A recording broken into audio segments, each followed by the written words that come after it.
go to the father అని చెప్తారు. వేరొక ఆదరణకర్తను, ఈ ఆదరణకర్త పారాక్లెటాన్ అని కొన్నిసార్లు ఉంటుంది, పారాక్లెటాస్ అని కొన్నిసార్లు ఉంటుంది. అంటే ఎండింగ్ సెంటెన్స్ కన్స్ట్రక్షన్ బట్టి మారుతుంది. వీళ్ళు ఏమంటారు అని అంటే ఈ పారాక్లెటాస్ కాదు, వాళ్ళు ఏమంటున్నారు పెరిక్లూటాస్ అని ఉండాలి ఇది అని అంటున్నారు. పెరిక్లూటాస్, నాట్ పారాక్లెటాస్. ఎందుకు అలా అంటున్నారు? గ్రీకు భాషలో పెరిక్లూటాస్ అనంటే ప్రైజ్డ్ వన్ అని. సో వాళ్ళ సిద్ధాంతం ప్రకారం the prized one is prophet Mohammed. Arabic భాషలో మొహమ్మద్ అనంటే ప్రైజ్డ్ వన్ అని. సో ఇప్పుడు వాళ్ళ వాదన ఏమిటి అనంటే ఈ బైబిల్లో తప్పు మాట పడింది, అసలు ఉండాల్సింది పెరిక్లూటాస్. పెరిక్లూటాస్ అంటే ప్రైజ్డ్ వన్, అర్థమవుతుంది కదా. అలాగే ప్రాఫెట్ మొహమ్మద్ నేము అరబిక్ భాషలో నుంచి వచ్చింది. అరబిక్ భాషలో మొహమ్మద్ అంటే ప్రైజ్డ్ వన్ అని. కాబట్టి మీ బైబిల్లోనే ప్రాఫెట్ మొహమ్మద్ పేరుందండి అని మనకు చెబుతున్నారు. గ్రీకు భాషకును అరబిక్ భాషకు సంబంధం ఏమిటి? గ్రీకు భాషలో రాయబడినటువంటి క్రొత్త నిబంధనకును అరబిక్ భాషలో రాయబడినటువంటి ఆ గ్రంథానికి ఎక్కడ సంబంధం ఉంది? అదొకటి. జెర్రీ గారు ఆల్రెడీ పాయింట్అవుట్ చేసినట్లుగా మీరు క్రొత్త నిబంధనకు ఉన్నటువంటి మాన్యుస్క్రిప్ట్స్ మరే గ్రంథానికి లేదు ఆ చరిత్రలో, ఆ టైం నుంచి. ఒకవేళ క్రొత్త నిబంధన గ్రంథాన్ని మనం కాదు అనవలసి వస్తే ఆ చరిత్రలో ఆ టైం నుంచి ఉన్న బుక్స్ లో దేన్ని కూడా యాక్సెప్ట్ చేయడానికి వీల్లేదు. ఎందుకు అనంటే the new testament has thousands of manuscripts and not even one of those manuscripts has the word they think should have been there. So it's all there in their mind, in their imagination. వాళ్ళ ఊహలలో ఉంది, ఊహా చిత్రాలలో ఉంది, వాస్తవికతలో మాత్రం అది లేనే లేదు. సరే, ఇంతకు నా పాయింట్ ఏంటంటే ఒకవేళ నువ్వు చెప్పేది నిజమే అనుకుందామన్నా, నువ్వు చెప్పేది ఒకవేళ for the sake of argument కరెక్టే అని అనుకుందామన్నా, అట్లయితే మరి త్రిత్వం అనే మాట ఎక్కడుంది అని ఎందుకు అడుగుతున్నావు? మాట లేకుండా కూడా ఉన్నట్టు నువ్వు ఇక్కడ నమ్ముతున్నావు, ఆర్గ్యుమెంట్ చేస్తున్నావు. మరి మేము అంత స్పష్టమైనటువంటి బైబిల్ టీచింగ్ మొత్తాన్ని ఆధారం చేసుకొని దాన్ని క్రోడీకరించి ఆ సత్యాన్ని వివరించడానికి పొందుపరిచి ఒక మాటలో చెబుతున్నటువంటి ట్రినిటీని బైబిల్లో లేదు కాబట్టి అది మీరు నమ్మొద్దు అని మాకెట్లా చెప్తాను? నీ ఆర్గ్యుమెంట్స్ అన్ని పక్కన పెట్టి అప్పుడు ఈ మాట చెప్తే మేము ఒకవేళ కన్సిడర్ చేయొచ్చు. బైబిల్లో చాలా స్పష్టంగా ఉంది. ఓల్డ్ టెస్టిమెంట్ లోనేమి, న్యూ టెస్టిమెంట్ లోనేమి చాలా క్లియర్ గా ఉంది. నేను చాలా బ్రీఫ్ గా చూపిస్తాను. అది ఇంకొక విషయం, అనదర్ అనే మాట ఉంది చూసారా, వేరొక అనేది గ్రీకు భాషలో చూసినట్లయితే అలాస్ అని ఉంది. Another of the same kind అని అర్థం. అదే వేరొక అనే దాన్ని ఇంకొక అర్థంతో చెప్పడానికి అయితే హెటిరాస్ అని వాడొచ్చు. కానీ మాటలను సహితం ప్రేరేపించి సరి అయిన మాటలను లేఖనములను రచించినటువంటి దైవావేశము చేత రచించిన వాళ్ళు సరి అయిన మాటలను పికప్ చేసుకోవడానికి నడిపించిన పవిత్రాత్మ దేవుడు హెటిరాస్ కాకుండా అలాస్ వాడించాడు. ఎందుకో తెలుసా? Jesus Christ said, I am going to send you another comforter who will be like me, of the same kind, not heteros, another different kind of comforter కాదు. అర్థమవుతుందని చెప్పేది? So the comforter that John talks about and the Bible talks about is God the Holy Spirit, who is like the Son and the Father in divinity, who is like the Father and the Son in comforting people, in guiding people into truth, not into darkness, in guiding people from darkness into light, from error into truth, from death into life.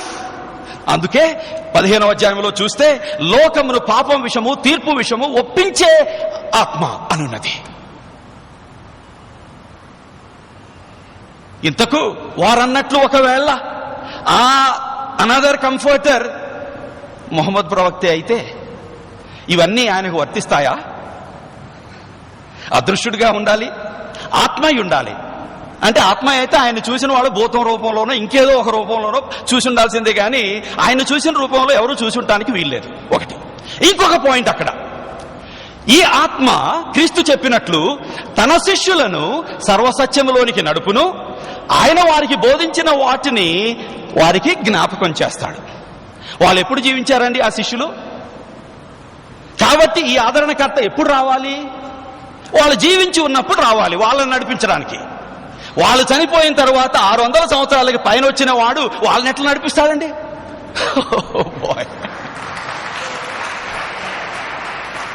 వాళ్ళని నడిపించడానికి వచ్చిన వాడు వాళ్ళు జీవించి వాళ్ళ పనిని ముగించుకొని ప్రభు సమయంలో అంతా ఫినిష్ చేసుకొని ప్రభు సన్నిధిలోకి వెళ్ళిన తర్వాత 600 సంవత్సరాలకి, అంటే దొంగ పడిన తర్వాత కుక్క మురిగిందంట, దొంగ పడి దోచుకొని వెళ్ళిపోయిన తర్వాత కుక్క మురిగినట్లుంది.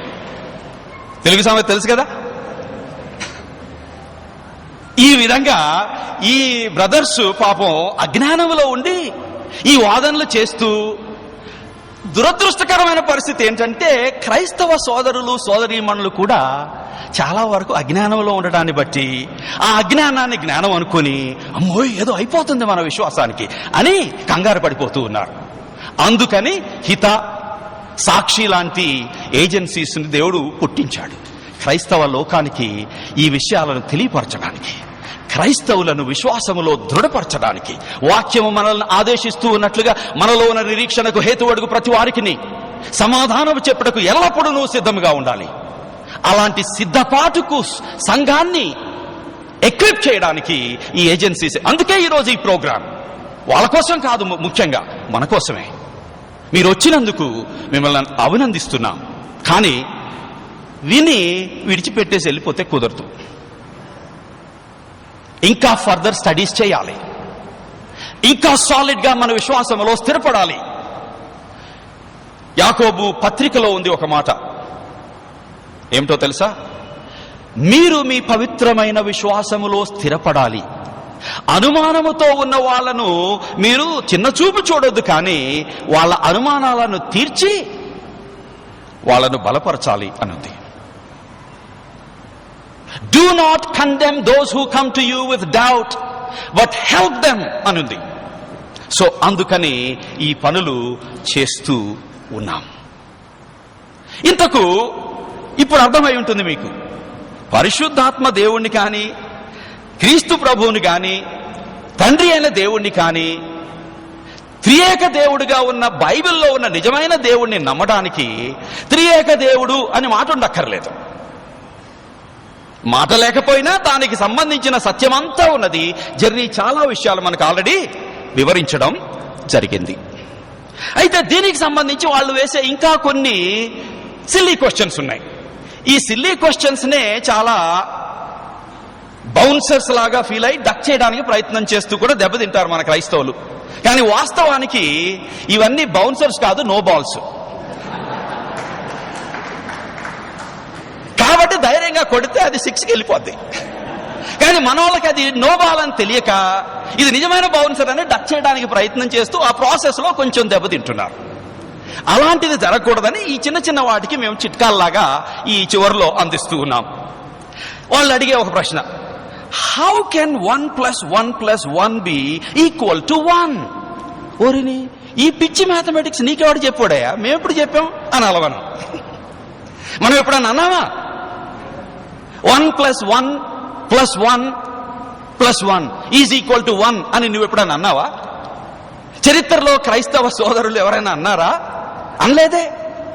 దీన్ని లాజిక్ లో ఏమంటామో తెలుసా? స్ట్రా మ్యాన్ ఆర్గ్యుమెంట్ అంటాం. అంటే నేను చెప్పని దాన్ని చెప్పినట్లుగా నేను చెప్పిన దానికి యాడ్ చేసి నువ్వేదైతే యాడ్ చేసావో దాన్నే అటాక్ చేయడం. అంతేగాని నేను చెప్పిన దానికి అది నువ్వు అటాక్ చేస్తుంది. ఇది ఇన్వాలిడ్, పనికి మాలినటువంటి వాదన అంటారు. ఒకవేళ ఆ మ్యాథమెటికల్ టర్మ్స్ లో ఆలోచించవలసి వస్తే 1 × 1 × 1 = 1 అనుకోవచ్చు కదనే.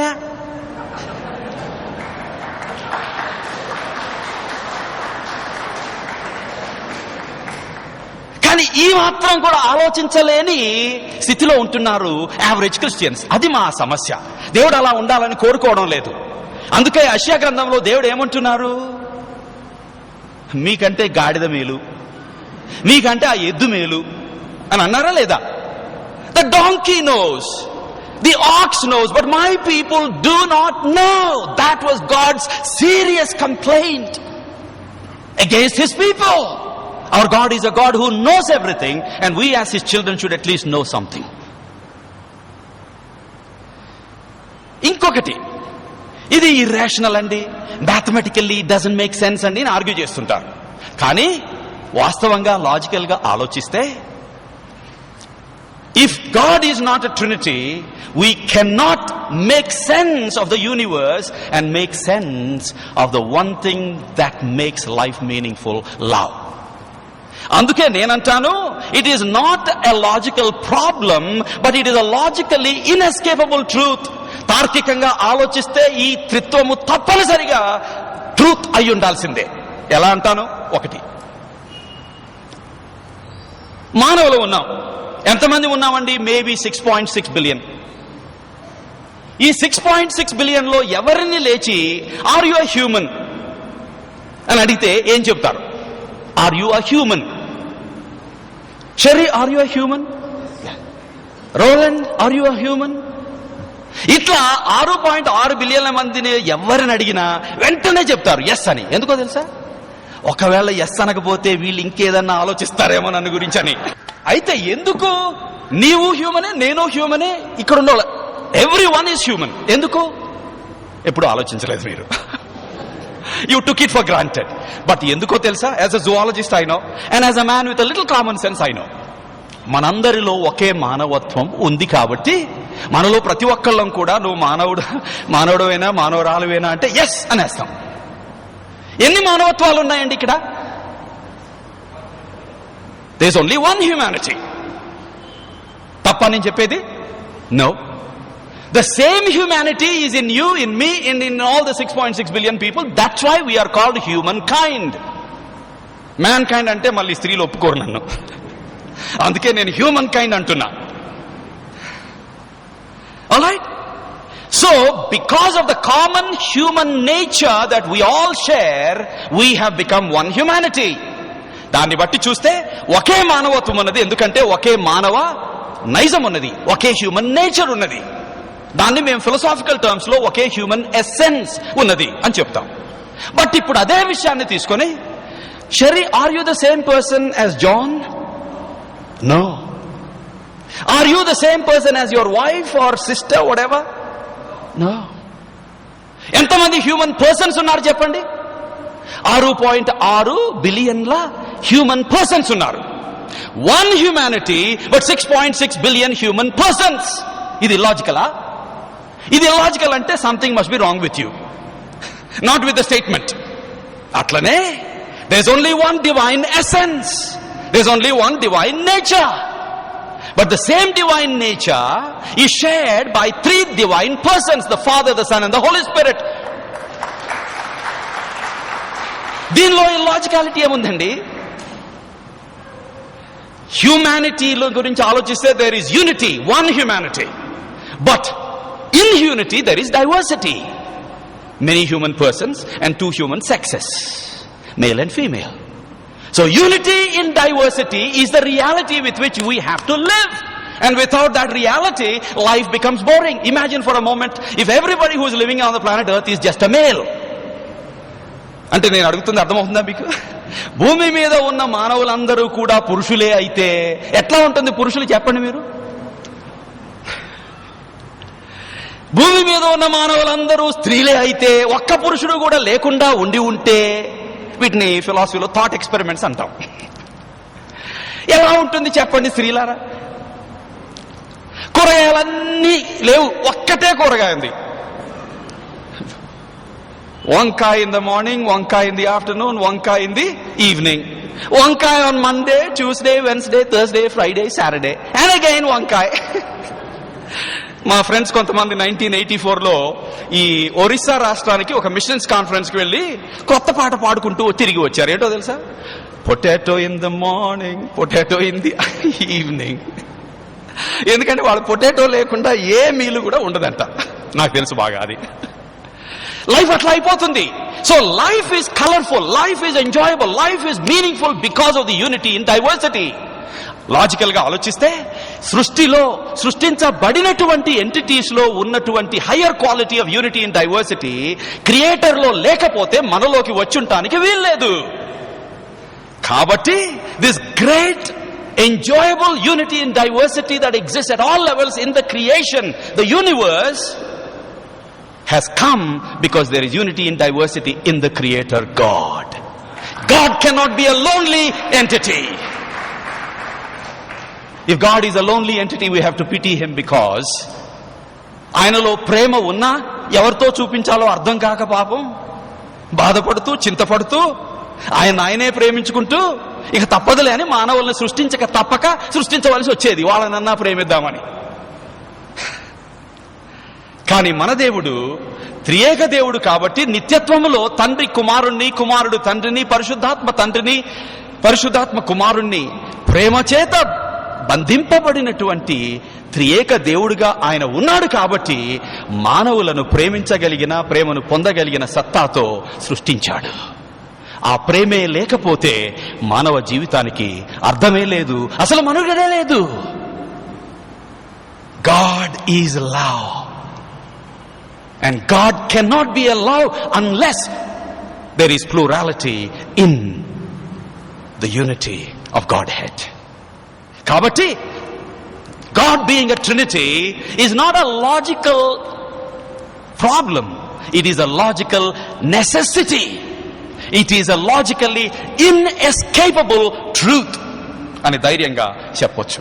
అందుకనే బైబిల్లో ఓల్డ్ టెస్టిమెంట్ లో చూసినా, న్యూ టెస్టిమెంట్ లో చూసినా, ఎక్కడ చూసినా ట్రినిటీ క్లియర్ గా ఉంది. న్యూ టెస్టిమెంట్ గురించి నేను మీకు చెప్పక్కర్లేదు, కానీ మీలో చాలా మందికి, ఎందుకంటే వాళ్ళు అడుగుతుంటారు పొద్దాక, ఓల్డ్ టెస్టిమెంట్ లో లేని మీరు కొత్త నిబంధనలో కొత్తగా ఎందుకు తెచ్చారు అని అడుగుతుంటారు. అదొక ప్రశ్న వాళ్ళు కామన్ గా అడిగేది. నేను మీకు ఓల్డ్ టెస్టిమెంట్ లో 2 స్ట్రాంగ్ రెఫరెన్సెస్ చూపిస్తాను. ఇంకా చాలా ఉన్నాయి, జెర్రీ ఆల్రెడీ చెప్పారు, బట్ జెర్రీ ప్రస్తావించని 2 రెఫరెన్సెస్ నేను మీకు ఇస్తాను. ఒకటి ప్రాఫెట్ ఐజయా, యెషయా గ్రంథం 48వ అధ్యాయం 16వ వచనం 17వ వచనం. నేను దయచేసి అర్థం చేసుకోండి, తెలుగు బైబిల్ చదవడం కంటే ఇంగ్లీష్ ఈజీగా చదవగలను కాబట్టి అందులో చదువుతున్నాను. యెషయా 48, 16, 17 వచనాలు. Come near me and listen to this. From the first announcement I have not spoken in secret. At the time it happened I am there. ఈ I am ఎవరు అనంటే మీరు 12వ వచనం చూడాలి. Listen to me, O Jacob, Israel, whom I have called. I am he. I am the first and I am the last. My own hand laid the foundations of the earth. And then the same I am is speaking here in verse 15, where he says, even I have spoken, yes, I have called him, and I will bring him, and he will succeed in his mission. And now come to verse 16. Come near me and listen to this from the first announcement, and then he goes on to say, and the last part of verse 16 he says, and now the sovereign Lord has sent me. Who is this one who has been speaking now from verse 12 onwards? The first and the last, the one who called Israel, right? He is now saying, and the sovereign Lord has sent me. So how many lords are there here? 2 lords. కొన్నిసార్లు వాళ్ళు ఏమంటారంటే, ఈ lord లో difference ఉందండి, ఒక lord ఏమో యాహువే, ఇంకొక lord ఏమో అదోనాయ్, కాబట్టి Adonai is not equal to యాహువే అని ఒక పిచ్చి ఆర్గ్యుమెంట్ చేస్తారు. అది నేను ఒక్క నిమిషంలో మీకు చూపిస్తాను, అది వ్యాలిడ్ కాదు అని, టోటలీ ఇన్వాలిడ్ అని. And the sovereign Lord has sent me with whom? His Spirit. Yahweh is sending the pre-incarnate Lord Jesus Christ is speaking here. Yahweh is sending me. I am the one who created, I am the one who called Israel, and he says all those things, and I am the first and the last. These are the words of Yahweh. దీన్నే theological terms లో అంటాము the జెహోవాయిస్టిక్ identity of Jesus. అంటే యేసు యెహోవా ఒకటే. ఆ యేసు ఆత్మతో పంపించబడ్డాడు. ఎంతమంది ఉన్నారండి ఇక్కడ? The Father, the Son and the Holy Spirit. This is Old Testament. ఇదే విషయం 110వ కీర్తనలో చాలా స్పష్టంగా ఉంది. ఈ యూదులు, ఎస్పెషల్లీ ఫారిసీస్, జీసస్ ని కార్నర్ చేయడానికి న్యూ టెస్ట్మెంట్ లో ఎన్నోసార్లు నువ్వు దావీదు కుమారుడివి, నువ్వు యేసేపు కుమారుడివి, నువ్వు మరియమ్మ కుమారుడివి, దేవుణ్ణి అంటావేంటి, దేవదూషణ అది అని చాలా సార్లు ఇచ్చేసేవాళ్ళు. వాళ్ళకి ఎన్ని చెప్పినా అర్థం కావడం లేదు. చివరికి వాళ్ళు ఎస్కేప్ అవ్వలేనటువంటి ఒక విషయాన్ని యేసు ప్రభువు తీసుకొని వాళ్ళని సైలెన్స్ చేశాడు. అది మత్తయి సువార్త 23వ అధ్యాయంలో మీకు కనిపిస్తుంది. మీరు నన్ను దావీదు కుమారుడు అని అంటారు, ఒకవేళ నేను కేవలం దావీదు కుమారుని మాత్రమే అయితే, how come David says my Lord he's sent my Lord అని యేసు ప్రభు అడిగిన ప్రశ్నకి వాళ్ళ తల తిరిగిపోయి, ఆనాడే కాదు ఈనాటికి కూడా ఏ యూదుడు సమాధానం ఆ ప్రశ్నకి చెప్పలేడు. Who is the Lord who sent the second Lord? And who is that second Lord whom David is calling Lord? And if David calls him Lord, how can David be greater than him? And how can that Lord be just merely a descendant of David, although physically he is a descendant? But అందుకే యోహాను సువార్త 10వ అధ్యాయం 58వ వచనంలో అబ్రహాముకు ముందు నేను ఉన్నవాడను, before Abraham was I am. And అదే యోహాను సువార్త 10వ అధ్యాయం 30వ వచనంలో ఏమంటాడు? తండ్రియు నేనును ఒకటి అయి ఉన్నాము. ఆ ఒకటిని గురించి ఒక సందర్భంలో జెర్రీ గారు విషయం చెప్పారు. నేను ఇప్పుడు దాన్ని ఇంకొక సందర్భంలో చెబుతున్నా. ఆ హెన్ అనే మాట న్యూటర్ జెండర్ లో ఉంది. ఆ హెన్ అనేది న్యూటర్ జెండర్ లో ఉంది. దాని అర్థం ఏమిటనంటే, పర్సనల్ ఎగ్జిస్టెన్స్ వైజ్ నేను ఫాదర్ ఒకటని కాదు. No, I and the father అంటున్నామంటే father is one, I am one అని క్లియర్ గా తెలుస్తుంది. అది ఫిజికల్ పర్సనల్ ఎగ్జిస్టెన్స్ విషయంలో. But we are in one in what sense? Neuter gender అంటే we are one in essence, in divinity అని చెబుతున్నారు యేసు అక్కడ. అర్థమవుతుందా? అందుకే 110వ కీర్తన అదొక్కటి చదివి నేను ముందుకు వెళ్తాను. The Lord says to my Lord, sit at my right hand until I make your enemies a footstool for your feet. ఇక్కడ ఫస్ట్ లార్డ్ ఏమో Yahweh, and then the second Lord ఏమో ఎలోహీం. దీన్ని పట్టుకొని వాళ్ళు ఏమంటారంటే, లేదు లేదు ఈ ఎలోహీం తక్కువ, ఈ జెహోవాస్ విట్నెసెస్ కూడా ఈ పిచ్చివాదనలే చేస్తూ ఉంటారు. యెహోవానే దేవుడు, ఈ లార్డ్ ఏమో సృష్టించబడిన లార్డు, ప్రథమ సృష్టి అది ఇదని వాదన చేస్తుంటారు. వాళ్ళని నోరు మూపించడానికి ఎంతో దూరం పోక్కర్లేదు. 114వ కీర్తన చదివితే చాలు. 7వ అధ్యాయం 7వ వచనం. Tremble O earth at the presence of the Lord. That Lord is Adonai, Elohim, Adonai. At the presence of the God of Jacob. So this Adonai is the God of Jacob. Who is the God of Jacob? Yahweh. And there is another Lord here who is exactly equal to or same as Yahweh in divinity. Kabatti Adonai anna Yahweh anna referring to divinity. కేవలం అదనాయి ఉందనేది కాబట్టి తక్కువ అని చెప్పడానికి వీల్లేదు. అదే విషయం 130వ కీర్తన 3వ వచనంలో కూడా స్పష్టమవుతుంది. యాహ్వే, అదనాయ్, ఎలోహేం ఈ మూడు మాటలు కూడా బైబిల్లో throughout the old testament interchangeable గా వాడటం జరుగుతుంది డివినిటీని సూచించడానికి. కాబట్టి ఎవరు మనల్ని ఆ చిన్న చిన్న పిచ్చి ప్రశ్నలు వేసి మభ్య పెట్టకుండా జ్ఞానం కలిగి Bible from the beginning to the end declares the truth about God being triune. Triune, unity. We are not denying the unity as they are mistaking.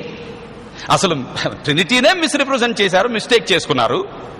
ఆ తర్వాత మనం ట్రినిటీ అన్నప్పుడు మనం ముగ్గురు దేవుళ్ళని పూజిస్తున్నామని ఒక భ్రమలో ఉంటారు వాళ్ళు. Trinity is actually ట్రైయూనిటీ.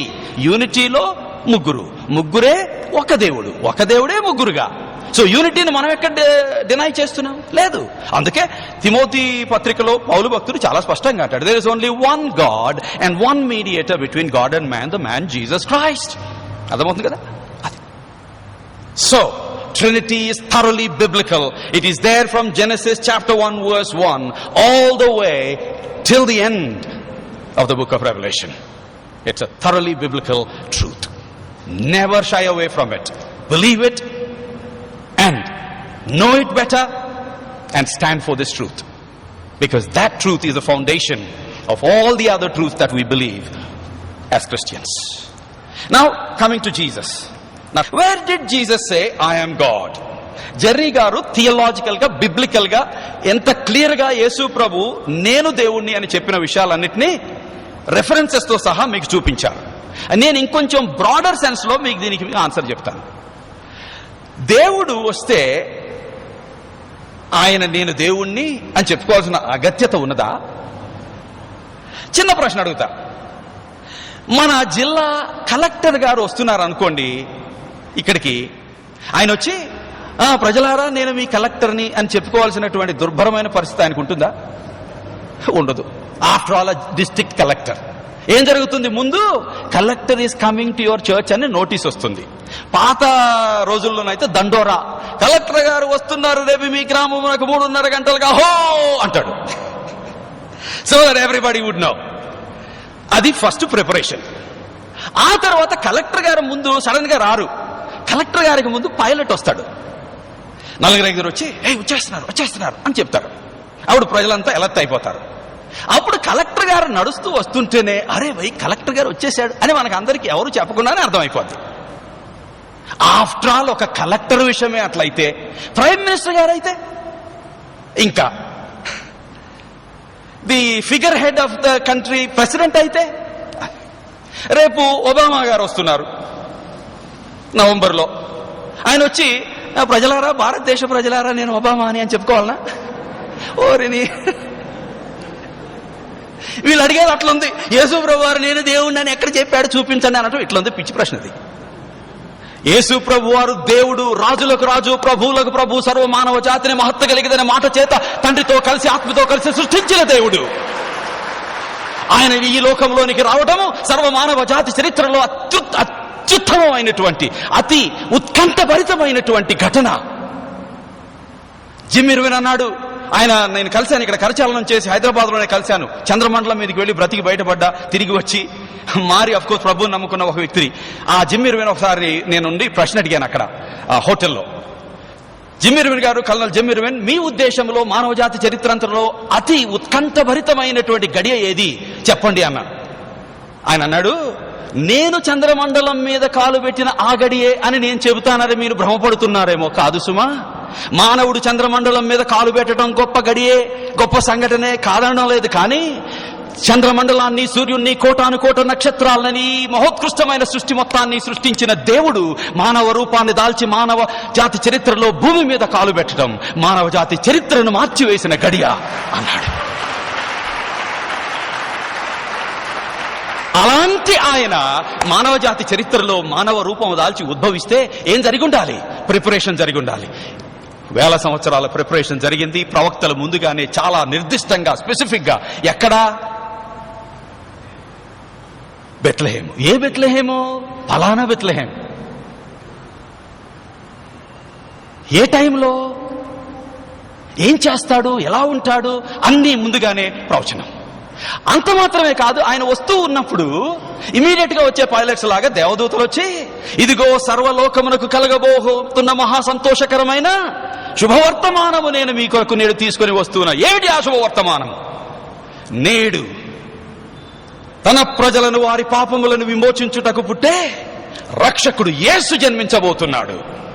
ప్రకటన జరిగింది. సో 1000 సంవత్సరాల preparation. Then pilots in the form of angels వచ్చి యోసేపుకి చెప్పడం, మరియకు చెప్పడం, గొల్లలకు చెప్పడం, మానవ జాతికి చివరికి ఒక షూటింగ్ స్టార్ ద్వారా ఈస్ట్ లో ఉన్న వాళ్ళకి కూడా ఇండికేషన్ ఇవ్వటం. వాళ్ళు వచ్చేసి చూశారు, ఆయనే అని తెలుసుకున్నారు, కానుకలు అర్పించారు, పూజించారు, వెళ్ళిపోయారు. అర్థమవుతుందా? అలాంటి ఆయన నేనే దేవుణ్ణి రా బాబు, వచ్చాను చూడండి, గుర్తించండి ప్లీజ్ అని చెప్పుకోవాలనా? కానీ ప్రజలకు సత్యం తెలియదు కాబట్టి, భ్రమల్లో ఉంటారు కాబట్టి, అసత్యంలో ఉంటారు కాబట్టి చాలా క్లియర్ గా యేసయ్య ఆయన క్రియల ద్వారా, ఆయన బోధనల ద్వారా ఆయనే దేవుడని, ఆయన తండ్రి ఒకటని క్లియర్గా చెప్పడమే కాకుండా క్రియల ద్వారా చేసి, అందుకని ఆయన మాటలను నమ్మని వాళ్ళకి ఏమన్నాడు, నా మాటలను మీరు నమ్మకపోయినా నా క్రియలను బట్టి నమ్మండి. ఆ టెస్ట్ అప్లై చేయండి వారికి. ఎవరు? వారికి, ఈ గ్రంథాన్ని ఇచ్చిన వారికి. ఏ గ్రంథాన్ని? ఈ గ్రంథాన్ని ఇచ్చిన వారికి ఈ టెస్ట్ అప్లై చేయండి. నా క్రియలను బట్టి నేను ఎవరినో మీరు తెలుసుకోండి అనే ఆ క్లెయిమ్ వీరికి అప్లై చేయండి. ఈ గ్రంథాన్ని ఇచ్చిన వారికి మీకు అర్థమైపోతుంది సత్యం. ఇదే విషయాన్ని సవినయంగా ఆ మిత్రులకు కూడా నేను మనవి చేస్తున్నాను. That is the truth about Jesus Christ, God Almighty, King of Kings, Lord of Lords, the only one who was born without sin, who lived without sin, who died without sin. That's why he was the only one who came back to life on the third day, victoriously proving that he was not just a man but God in human form. The resurrection proves that he came from God and that he is not just a man but God in human form. That's why he could say, I have life in me. I am the resurrection and the life. Those who come to me shall live. Because I have life, I will give it to them. నేనే పునరుద్ధానమును జీవమును. నా యందు విశ్వాసముంచిన వారు మరణించినను వారిని తిరిగి లేవనెత్తి నిత్యము నాతో ఉండునట్టు నిలబెట్టుకుంటాను అని ధైర్యంగా ముందే చెప్పి మరణించడానికి ముందు చెప్పాడు. జాన్ 11:25 అది మరణించి పునరుద్ధానుడు అయిన తర్వాత సత్యమని శిష్యులు గుర్తెరిగారు, లోకం గుర్తెరిగింది.